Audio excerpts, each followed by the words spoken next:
Hello, everyone. My name is Franklin Peña, and my presentation will be on the U.S. economy in 2025, titled Forecast and Fed Policy Outlook. All right, so in the first quarter of 2025, we actually see our first contraction since 2022, and that was a contraction by 0.3%. Typically, Q1s are a lot slower in GDP growth. I know the expected GDP growth for Q1 was around 0.3%.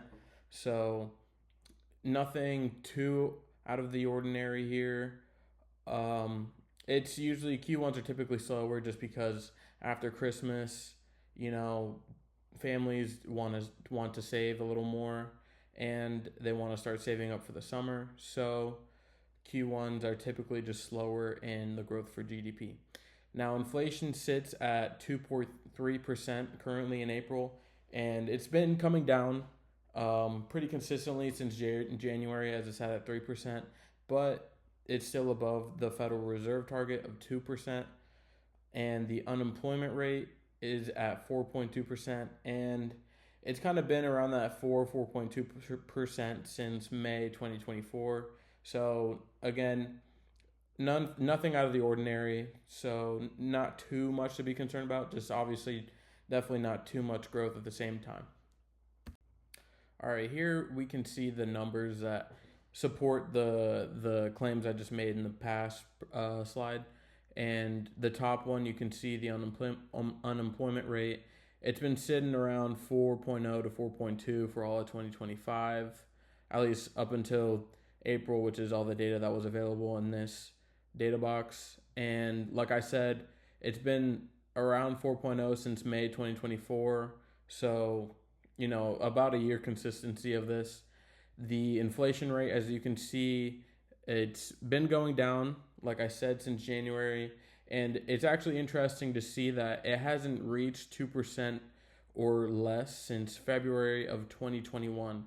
So the Federal Reserve target seems, obviously we're not too far from it currently, but it's a target that hasn't been reached for over 4 years now. And the real GDP percentage change, as you can see, a big drop since the fourth quarter of 2024. And just not something obviously you want to see, but as you can see in the first quarter of 2024, it's significantly less than the remainder of 2024. So a drop off is usually seen in the first quarter, but to see a contraction is still nonetheless a little concerning for sure.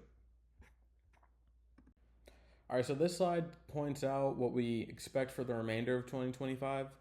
And for GDP, we do expect a bit of a bounce back, but nothing comparable to what we saw during 2024, as 2024 was pretty prosperous, I'd say. We do not expect the same thing for this year.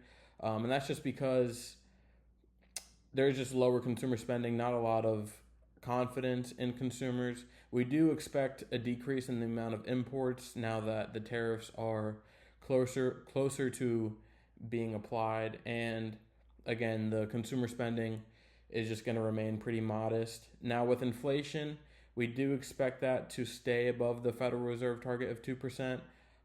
And with the tariffs, prices will begin to rise, especially with certain goods.